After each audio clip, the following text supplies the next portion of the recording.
जोहार नमस्कार। कुछ नवीनतम ताजा खास खबरों में से कुछ खबरों पर आइए नजर डालते हैं। जोहार दर्शकों, दुमका के ऐतिहासिक स्थापना दिवस 2 फरवरी को लेकर झारखंड मुक्ति मोर्चा पूरी तरह तैयार है। विधायक बसंत सोरेन, सांसद नलिन सोरेन, विधायक डॉक्टर लोइस मरांडी और आलोक कुमार सोरेन ने साझा प्रेस कॉन्फ्रेंस कर 47वें झारखंड दिवस के सफल आयोजन और पार्टी की रणनीति पर चर्चा की। देखिए दुमका से यह खास रिपोर्ट। मेगा सिंचाई योजना जो मेगा लिफ्ट इरिगेशन। विधायक जी ये बताइए कि गुरुजी के वजह से जो है झारखंड राज्य की स्थापना हुई है। अब गुरुजी को लेकर कोई घोषणा हो गई है मंच से, क्योंकि ये काफी बड़ा प्लेटफॉर्म, उनके सम्मान को लेकर कोई ऐसी घोषणा? देखिए, ये बातें आ रही हैं कि उनको जो है भारत रत्न की बात लोग कह रहे हैं, सबकी इच्छा है, हम लोगों का भी ये कहना है। तो मैं समझता हूँ इस बात को केंद्र की सरकार गंभीर लेगी और विचार करना चाहिए। भारत रत्न की मांग कर रहे हैं आप, उनके सम्मान। ये पद्म विभूषण जो मिला उससे आप कितना संतुष्ट हैं? इनको जो मिला नहीं, चलिए सम्मान किया, अच्छी बात है, लेकिन जिस कद और जिस व्यक्तित्व के थे उसको लेकर के सारे लोगों का कहना, मेरा ही नहीं सारे लोगों का ये मांग है कि उनको भारत रत्न मिलना चाहिए। सर, वहाँ पे जो आपके सरकार की उपलब्धियों को वहाँ पे गिनाया जाएगा, बताया जाएगा, इसके अलावे क्या प्रमुख रूप से वहाँ पे एजेंडे होंगे? क्योंकि अभी जो केंद्र में चल रहा, पूरे देश में चल रहा, यूजीसी का एक मामला चल रहा है जो सुप्रीम कोर्ट चला गया है, दूसरा एसआईआर का मामला है, क्या इन सब बिंदुओं पे भी चर्चा होगी? बिल्कुल चर्चा होगी। मैंने जैसा बताया है कि वो सारी चीजों पे वहाँ चर्चा होगी जिसका सीधा ताल्लुक जो है लोगों से पड़ता है। एसआईआर का मामला हो चाहे यूजीसी का मामला हो, वो सारी चीजें बताई जाएंगी। केंद्र की योजनाएं और जो राज्य सरकार की योजना है, ये सारी चीजें लोगों को बताई जाएगी। एसआईआर चूंकि यहाँ पे झारखंड में भी लागू होने वाला है जी, तो जेएमएम की क्या सोच है इसको लेकर? देखिए, एसआईआर की जहां तक सोच है उसको स्पष्ट कहा गया है कि उसमें जो है फेयर होना चाहिए, अननेसेसरी किसी को परेशान नहीं होना चाहिए। एक सवाल था, जो राजनीतिक प्रस्ताव जो वहां पे लाया जाता है, उसमें बहुत सारे प्रस्ताव ऐसे हैं जो आपके शुरू दिन से लेकर आज तक वो प्रस्ताव में है, और आपके सरकार में आने के बावजूद भी उस प्रस्ताव पे आज तक कोई काम नहीं हो पाया है। जैसे दुमका से रिलेटेड है, राजधानी का दर्जा हो, हाईकोर्ट बेंच वगैरह हो, इस तरह के जो मामले हैं, चाहे यहाँ मिनी सचिवालय का मामला हो, वो सारी चीज के आज तक कुछ हो नहीं पाया है ठोस पर। देखिए, अगर आप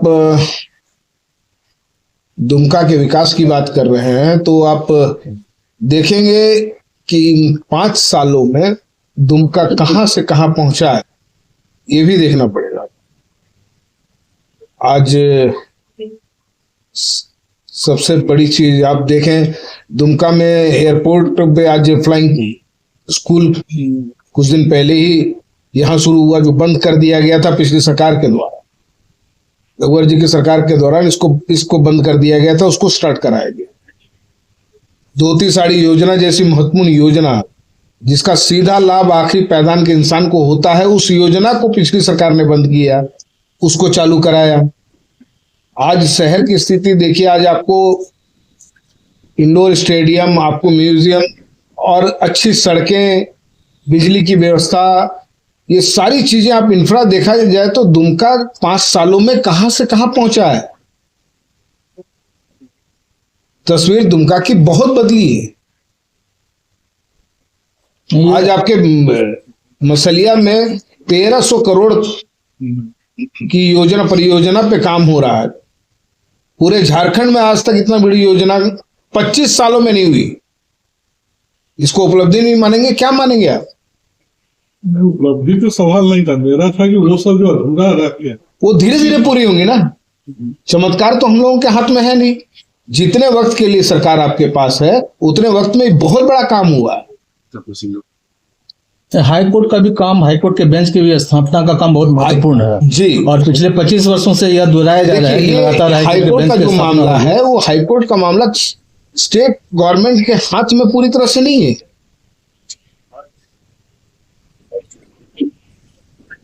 अभी ये कहाँ है वर्तमान में हाईकोर्ट का जो मामला है, वो किसके पाले में है? केंद्र के पाले में है, स्टेट गवर्नमेंट के पाले में? स्टेट गवर्नमेंट, जहां तक मेरी जानकारी है, स्टेट गवर्नमेंट ने ये सारी चीजें उन्होंने तय करके ऊपर भेज चुके हैं। मतलब केंद्र के पाले में। हमको फरवरी को लेकर जो है इस बार की किस तरह की खास तैयारी है? तैयारी हमेशा की भांति इस बार की तैयारी काफी जोर शोर से है और ऐतिहासिक होगा ये बार भी, जैसा आप लोग देखते आए हैं। और हम सभी जानते हैं कि हर साल 2 फरवरी अपने आप में एक नया इतिहास लिखता है। काफी संख्या में लोग आते हैं और बहुत उत्साह से आते हैं और अपने जन नेताओं से रूबरू होने का मौका मिलता है, उनके संवादों को लेने का मौका मिलता है और राज्य की स्थिति परिस्थिति के बारे में सारी जानकारियों को समेटते हुए लोग फिर वापस अपने घर को जाते हैं। तो इस बार भी जो है वो काफी उम्मीदों के साथ, और चूंकि सरकार दोबारा बनी है इस करके भी काफी उत्साह है लोगों में, और क्या सौगात सरकार उनके बीच लेके आई है उससे उनको अवगत कराया जाएगा, और किन चीजों से बच के रहना है उन चीजों से भी अवगत उनको कराया जाए। और मुख्य अतिथि कौन है? मुख्य अतिथि के तौर पर सारे माननीय विधायक हैं, खुद हेमंत सोरेन जी होंगे मुख्यमंत्री, और सारे विधायकगण और मंत्रीगण होंगे इसमें। क्या मुख्य आकर्षण क्या रहेगा? हर साल कुछ नया चीज होता है। आकर्षण चूंकि सारे पूरे झारखंड मुक्ति मोर्चा के सारे विधायक और मंत्रीगण, जैसा मैंने बताया, वो सारे उपस्थित होंगे और उनको भी देखने का मौका मिलेगा कि हमारे इस दुमका को उनको भी जानने का मौका मिलेगा, दुमका के लोगों को भी, यहाँ के संताल परगना के लोगों को भी अपने मंत्री और विधायक से रूबरू होने का मौका। दिसोम गुरु के संदेशों को किस तरह से? स्वाभाविक है, अभी तक पार्टी जो है उन्हीं के दिशा निर्देश पे चलती रही है और आगे भी उनके द्वारा जो कार्य रहे अधूरे जो रह गए हैं उनको लेकर के ही आगे बढ़ेगा।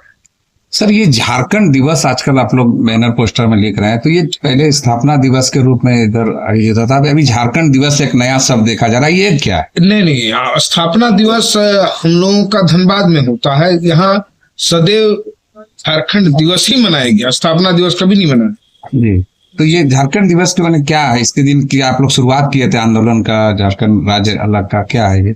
देखिए, जब शुरुआत हुई थी उस टाइम तो मैं पैदा भी नहीं हुआ था, लेकिन जो मुझे जानकारी है, जो पुराने लोग हैं, ललित चिया वगैरह लोग हैं, इन लोग बता पाएंगे ज्यादा बेहतर इस बारे में, लेकिन जो जानकारी मेरे पास है यही है कि ये पूरे संथाल परगना की स्थिति परिस्थितियों पे, यहाँ के संसाधनों पे, यहाँ की व्यवस्था पे, यहाँ के रीति रिवाज पे, उन सारी चीजों पे चर्चा होती है। यहाँ के आदिवासी मूलवासियों पे चर्चा होती है, सरकार पर चर्चा होती है। इन सब चीजों को लेकर के एक संदेश के तौर पर एक दूसरे को बताने का काम है। मतलब जी, इसमें मेरा एक सवाल था कि झारखंड में आंदोलन को लेकर के ये सारा चीज झारखंड दिवस वगैरह मनाने की परंपरा चली थी, तो झारखंड अलग राज्य बन भी गया, सरकार भी अब लगातार आपकी ही आ रही है जी। तो ऐसा क्या चीज रह गया कि जो संदेश अब लोगों को देना अभी भी बाकी है? देखिए, ऐसी कई चीजें हैं जो संदेश देने की आवश्यकता हो जाती है। देखिए, हमारे सारे मैक्सिमम लोग जो यहाँ के आदिवासी मूलवासी लोग हैं वो गांव में रहते हैं, जहां अभी भी अभाव है सूचना का, सूचना तंत्र अभी भी उन तक नहीं पहुंच पाते, सूचित नहीं होते, उनको जानकारी नहीं हो पाती। जानकारी का अभाव हमारे गांव में अभी भी काफी चीजों को लोग नहीं जान पाते हैं, समझ पाते हैं। उस चीज को लेकर के उनकी जो अवेयरनेस है उसको देखते हुए इस झारखंड दिवस को मनाया जाता है। सेंट्रल की नीति और नियत को भी इसमें देखा जाता है, बताया जाता है। उनके चीजों को सरकार किस तरीके से लेती है, कैसे समझती है, और उनसे समझने का प्रयास होता है इस दिवस में। इसी से जुड़ा हुआ एक मेरा सवाल है संजय कि गुरु जी ने हर खेत को पानी और हर हाथ को रोजगार देने की बात कही जी। सेकंड टर्म आपकी सरकार है जी, बहुमत की सरकार है, उन सपनों को कितना करीब पाते हैं आप? गुरु जी के जो सपने अधूरे हैं उनको क्या लग रहा है अभी तक कितना पूरा हुआ? देखिए, हेमंत जी के ये दूसरी पारी है कहा जाए तो इसमें जैसे अभी आपने देखा पिछले टर्म में इन्होंने रानेसर और मसलिया को पानी देने की व्यवस्था हुई, जो कि काफी पुराना मामला था। जहां तक मैं समझता हूं ये 40 साल हो रहे होंगे, 35-40 साल पुराना ये मामला था, जिसको राइट कैनाल की बात कहें।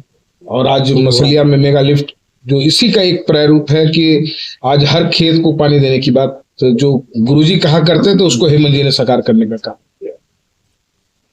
तो अब बेरोजगार नौजवान साथियों को आप देख रहे हैं कि धीरे धीरे सरकार